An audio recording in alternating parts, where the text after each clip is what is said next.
In Pit Lane, proudly brought to you by Online Invent, websites, digital marketing and custom software.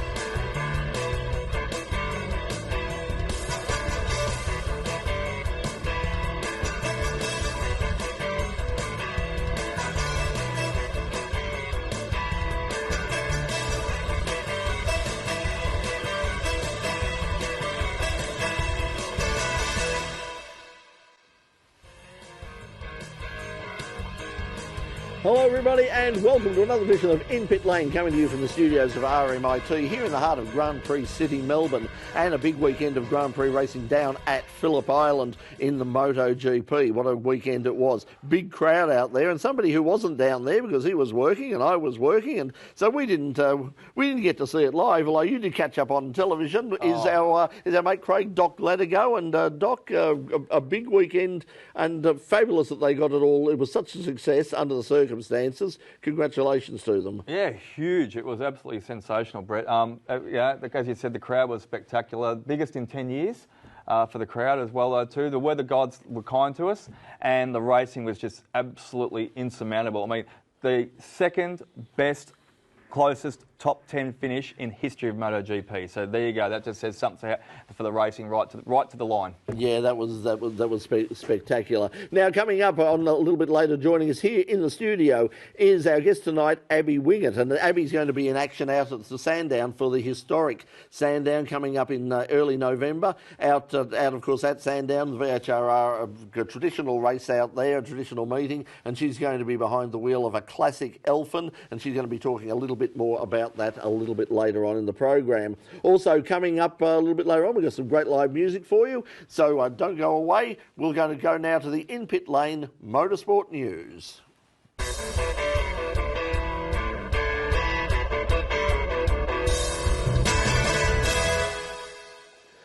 A shock last lap pass on race leader Francesco Bagnaia has given Alex Rins a surprise victory in the 2022 Australian MotoGP at Phillip Island. The win gave Suzuki its first win of the season and quite possibly its last in MotoGP, with the manufacturer due to withdraw from the sport at the end of the year. Rins stormed through the field from 10th on the grid and rode a perfectly judged race to take the win from Bagnaia, who leaves the island with a 14-point lead over main rival Fabio Quartararo. It was a weekend for mixed emotions for home favourite Jack Miller. A week after his wedding, Miller was honoured to have the corner formerly known as Honda renamed in his honour. One day later, at that very same corner, his best chance ever to win at his home track went sliding down the track thanks to an errant, Alex Marquez. Enya Bastianini was third. Meanwhile, riders have called for changes to the Phillip Island circuit after the weekend's race. Leading riders, including local Jack Miller, said that the circuit needs a resurface, and quickly Miller said that, surface-wise, she's been there for about 10 years now and it's starting to get pretty loose. Not so much on the racing line, but as soon as you go off, if you see anyone go wide at turn 1 or turn 8, they hit the deck. Alessio Spargo said the current surface adds an unnecessary element of danger to what is already a high-speed, high-risk layout. He said the circuit was most dangerous on the calendar for many reasons. One of those reasons is the local wildlife. Espargo narrowly avoided a collision with a wallaby in free practice 1, while the island's resident Cape Barren geese caused an early end to Moto 2 qualifying. Yes, well, world's top racing bike riders were racing at Phillip Island, a little closer to Melbourne. The next generation of Aussie four-wheel talent was on show at the Oakley Kart Club with the inaugural ROK Cup. And judging by the reaction from both racers and fans alike, it's a concept that we're going to be seeing a lot more of in the future. The meeting attracted large fields and a very good crowd to see some great racing.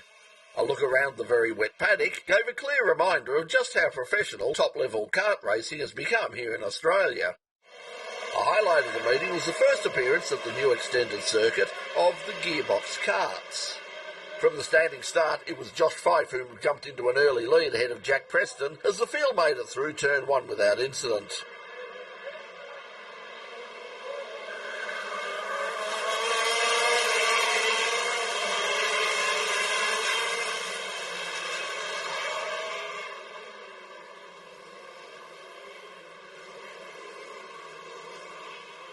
Nicola Mittick moved past Preston first time into the hairpin and set out after the leader.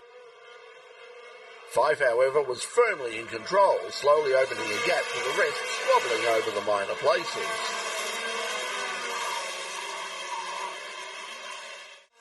Mittick was holding off Preston, who in turn had to contend with the fast-starting Troy Loscow, who was up to fourth after starting in sixth place. Loscow dropped off the fight for the podium as Preston tried every which way to find a way past Mittick. Up front, though, Fife was unchallenged, going on to win the race, the weekend, and a test drive of an Earl Bamber Racing Porsche GT3 at Queensland Raceway. Mittick held on for second, with a frustrated Preston a close third. New South Wales driver Tim Berryman has won the Rose City 10,000 Formula 5000 revival race at Winton Motor Raceway last weekend. Driving the ex-Alan Jones Theodore Racing Lola T332, Berryman took the win after Tom Tweedy was forced to retire his Chevron with gearbox problems. Second place went to the Lola of Paul Zazran, with local sports sedan identity Dean Cam third in his Chevron. In the rest of the world, motor racing is a summer sport, and with the change of seasons, championships and wrapping up all over the globe, here's just a few of them in this week's international wrap. Joey Logano took advantage of a late race pit stop to climb from sixth at the final restart to win the South Point 400 at Las Vegas and clinch a spot in the championship final four. The race had plenty of drama with an on and off track confrontation between Bubba Wallace and Kyle Larson. Wallace, who had won stage one, got nudged into the wall by Larson. He retaliated, spinning Larson into the car of an innocent Christopher Bell. Wallace clearly wasn't happy and confronted Larson before NASCAR officials intervened. The next race and the penultimate round of the championship will take place this weekend at Homestead Miami Speedway, with Logano leading from Ross Chastain and Chase Elliott. Defending event champion Justin Ashley has extended his points lead in the NHRA Top Fuel Championships with a win at the NHRA Fall Nationals in Texas. Ashley ran a 368 at 329.24 miles an hour to defeat Austin Prock in the final. In funny car, Ron Capps also won for the second straight year in Dallas, defeating Matt Hagan in the final. Erica Enders won Pro Stock, winning over rival Greg Anderson and putting her in position to clinch her fifth title in Las Vegas. And Hank Arana Jr. took out his first win since 2019 to beat Jerry Savoy in the final round of Pro Stock Bike. Disappointment for young Melbourne driver Hugh Barter, who had to settle for second in this year's French Formula 4 Championship. The series was won by Alessandro Giusti, who also won the final race at Paul Ricard. Barter finished third. Barter comfortably won the most races of the year, but was not eligible for points at tracks he had raced on in other series. If those points had have counted, the title would have been comfortably his. And could this be the future of Alpine at Le Mans? This is the new Alpenglow concept car that will feature at this year's Paris Motor Show. The new car is hydrogen-powered, but it's the body style that's likely to give a clue as to how the new Le Mans hypercar will look when it makes its debut in 2024. And remember to catch up on the latest news and chat about all things motorsport. Join us for the In Pit Lane Kickoff Show, Full Course Yellow, now at the new, earlier, family-friendly time of 8:30 every Thursday night, right before In Pit Lane on Channel 31. Join us on the In Pit Lane YouTube channel and on Facebook. Yes, and I do hope that you'll join us before In Pit Lane starts. The new earlier time for Full Course Yellow live every Thursday night at 8:30. Now, when we come back after the break, we're going to be joined here at the big desk by our guest tonight, Abby Wingett, and she's going to be talking all about racing historic cars out at Sandown in a couple of weeks' time. And we've got music from the Shed Dads coming up a little bit later as well. Don't go away. This is In Pit Lane on Channel 31, as well as the In Pit Lane YouTube channel and other places where fine television programs are stored. We'll be right back. Get the phone ringing for your business with website development and SEO services from Online Invent. Visit onlineinvent.com.au. Thank you once again to our friends at Online Invent who have kept this program on the air for this year. We would not have been back, as I said, for 2022 had it not been for Roy and his team out there at Online Invent. And if you are looking for a professional and properly run website or social media campaign. Talk to Roy at Online Invent. As we said, he's got behind our sort of Facebook page and all that, and we've just, the figures are ridiculous now in terms of how many people are sort of accessing that now. So I don't know how he does it. It's a particular strange voodoo that he uses, but it works. It's astonishing. Like, I mean, you could have, when you first came on board with this at the start of the year, I can do this and I can do that, blah, blah, blah. And you think, yeah, well, that's fantastic, and we'll get some great results. But they were raised beyond expectation. And as I've said in the past recently, I mean, there's so many like race series and all that. And I won't name a major international event. I was at their website the other day, and they said, "I'll go to the website and get more information." It has not been updated in almost 12 months. It was, they've had major events, and it was like, what is the point of even having a website if you're not going to maintain it, if you're not going to sort of do something with it? And it's not real expensive either as well. No, it's very affordable. So if you're going to do that, if you're going to have an online presence, make sure that you have a proper one at thanks to the people at Online Invent. Now, as soon as they're ready, coming there, so Doc is now on camera, three, or switching us around. They're switching us around. It's like romper room in a studio. Because as you can probably see, Abby has joined us, and she's going to tell us all about historic racing. Caught up with Abby out at Sandown at a recent sprint meeting, and got chatting, and she said, "Oh, I'm racing at Historic Sandown." And I said, "Well, that's interesting." And then she told me what she was racing, and you got even more interested. You got even more interested. He talks about cars. That's Brett's language. Exactly, speaking my language. So we'll find out about that in just a moment. So whenever they're ready in the control room, Anthony, I will leave it in your capable hands. Welcome back to In Pit Lane. We're coming up in a couple of weeks' time out at Sandown Racetrack is, of course, the annual Historic Sandown. It's one of the highlights of the historic racing calendar every single year. And over the years, we've been there for basically more than 20 years of the Sandown Historic. In fact, the very first year, the very last show of the very first season of In Pit Lane on Optus Vision was a 1-hour special on the Historic Sandown, which was a tribute to Sir Jack Brabham. And we went out there. We spoke to Sir Jack. That was the first time we chatted to Jack on the program. And so this is a media that's been around for a long, long time and attracts a lot of great competitors from all over Australia. One of the competitors who will be in action at the track on that weekend is our guest tonight. But she's not sort of the usual sort of like middle-aged grumpy old man behind the wheel of an old car. What? No, she's young and she's dynamic and she races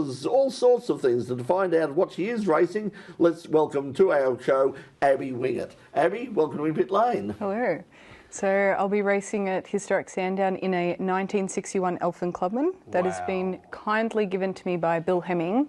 So he sponsors me through the Elfin. That's really good time because behind you there is in fact an Elfin, yes. The next James Hunt Elfin that won the Rosie. So and that's so Bill of course runs the Elfin Heritage Centre. How did that happen? How did it happen? Sort of this young girl who gets suddenly gets the attention of the Elfin Heritage Centre, who say, "Hey, would you like to drive one of our very rare racing cars?" Must hold you in very high regard.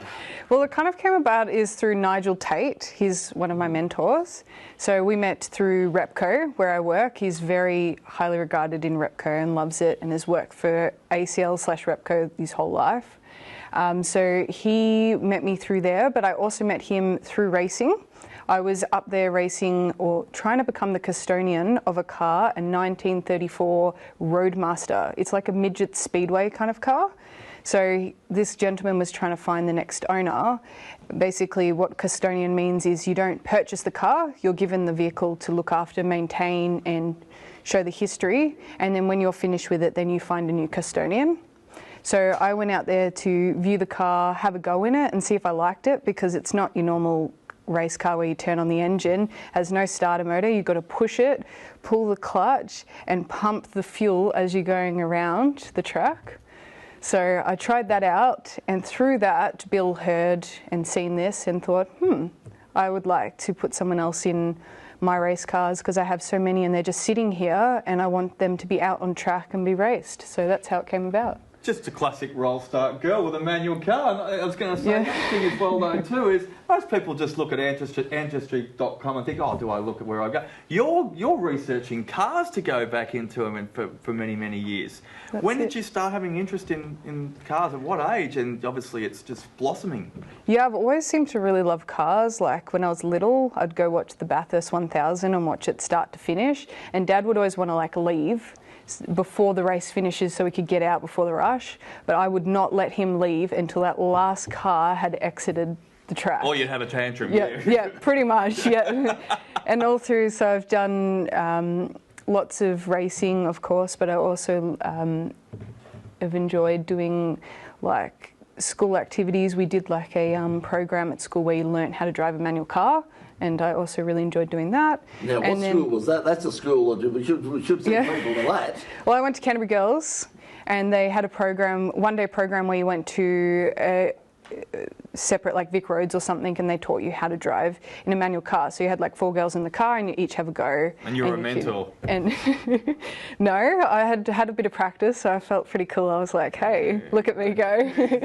But no, it was good fun. But ever since I was little, I've loved racing cars. I've loved being under the bonnet, and it's not just about getting out there and having a go. It's about knowing what's behind the wheel, what you're driving. I like to be part of the whole atmosphere, not so just. What sort of reaction did you get, like when you were at school? With all of your school friends and all that. When you said, they say, oh yeah, well, what do you do on the weekend? And you said, oh yeah, I was down at Phillip Island, or I was up at Winton, sort of, under the bonnet of spannering an old racing car or something. I mean, did they look at you a bit strange? Yes, definitely strange looks. They're not too bad. They hate it when I have long nails on or get them done. Everyone's like, why are you getting them done when you're working on a car? I'm like, it's called gloves, guys. Yeah.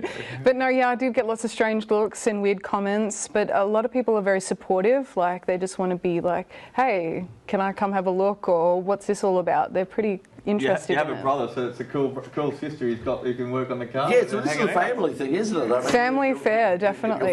Your father is going to be racing at Sandown as well, and that's in a really interesting car as well. Tell us about the cars he'll be running. Yeah, so it's the newest family member, we call it, the Formula Ford March. So I think there's only about 2 in all of Australia that we know of. Well, that's one of the things I said when I met you out at Sandown, and you said, we've got a Formula Ford March. I went, Formula Ford March? And I never. These things are as rare as hen's teeth. They're very rare, and they're very interesting shape. It's not your usual cone. It's such a bizarre looking car, and it's actually quite a beautiful thing to look at. So Dad and I have been working on it to get it ready for Sandown. So it's actually seized an oil pump. So we're trying to find one, and he's found one overseas in the UK, so we're hoping that it will be here in time so we can put it together and get the car out on track. A little bit about your car then. What have you been doing to develop that, or refurb it, or just give it a spruce up for your racing as well too? Anything that you've put your touch to? Not as of yet. I'm going over there this weekend to do final fluid checks and all of that, but I was really happy with the car, how it performed at Winton a couple of months ago, so nothing needs to be changed. But yeah, I'll probably take it around because it's road registered, so I'll probably take it around the streets and just make sure everything feels right and make sure everything's ready for the practice on the Friday. But other than that, it performed beautifully. So what are you racing at Sandown? Just quickly. What am I racing? Yeah, what in terms of what the category? Oh, regularity. Regularity. I really like regularity because it's about consistency of you're racing against yourself. I think it's the perfect way for any junior racer to get the hang of how to handle your vehicle, when to brake, every time you're braking. We might come to that. We're going to take a break now because we've got a break. But when we come back, we'll hear more from Abby about her involvement in historic racing and some of the other things that she's up to as well, and also music from the Shed Dads. You're watching In Pit Lane. We'll be right back after this break.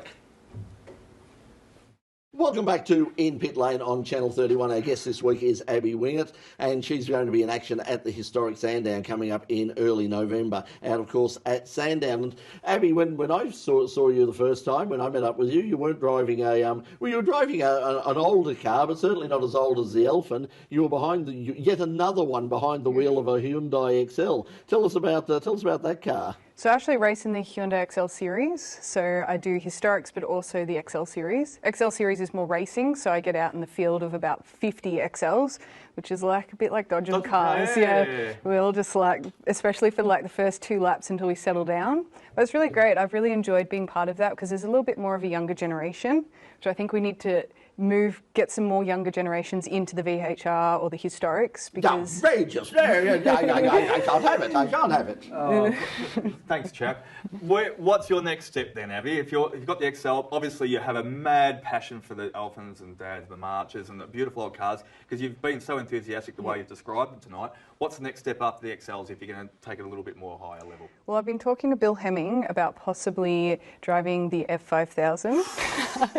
I was going to ask about that, but I thought I won't actually raise it. Yes, good set of moulded earplugs already. Yeah, yep. Or even the BT17, the Brabham that Nigel Tate owns. I'm trying to, the BT62 next. To be like, Jeff, can I borrow the Brabham? Just go for a spin. Yeah, let's go for a spin. No, all seriousness though, Bill Hemming and I have been talking about possibly me racing next year in historics in the Elfin Formula Junior that he has, which would be really cool. It'd be a step up because I've really come a long way in the Elfin Clubman, feeling a lot more confident with my own skills and ability to drive it.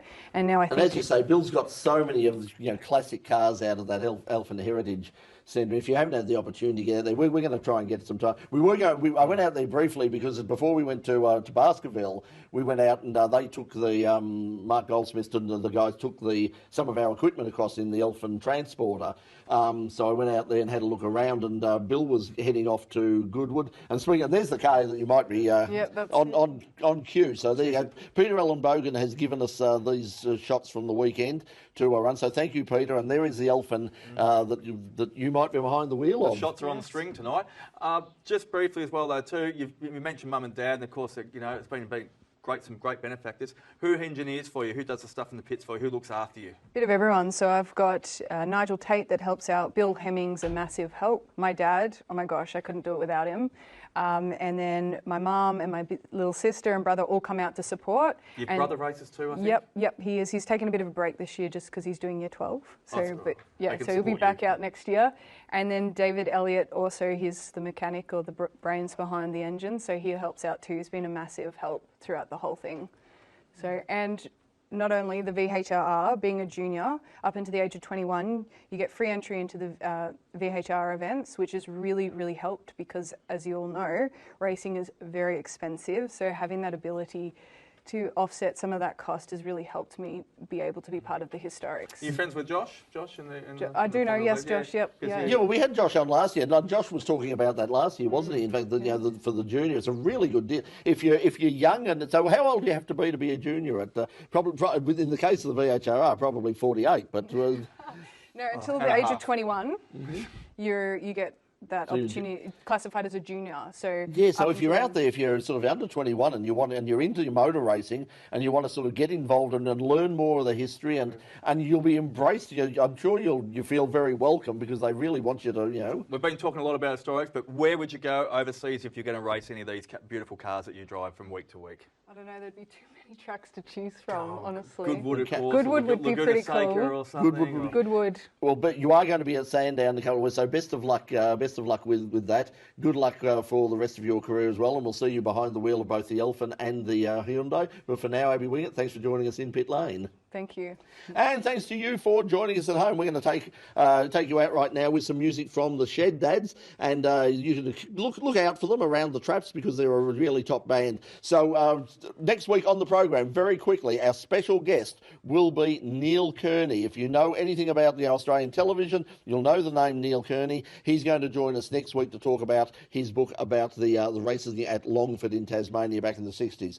So that's Neil Kearney next week on the show here on In Pit Lane. But right now, to take us out, we're going to be hearing from the Shed Dads, and this is their song, Talk to Me. Until we see you next week, good night. The Shed Dads.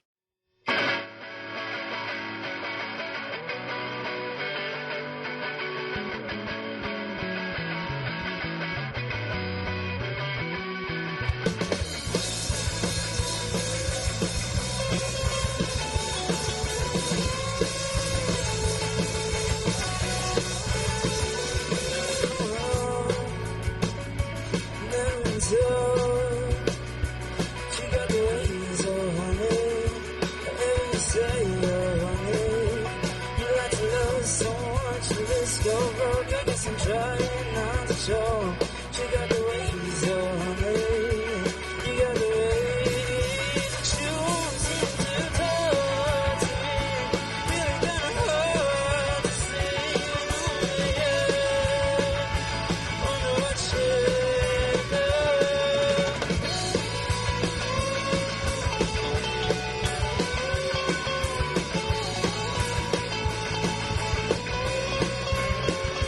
Speak like you are. So baby, let's go. 'Cause you don't know where you're going. Needed to ride away.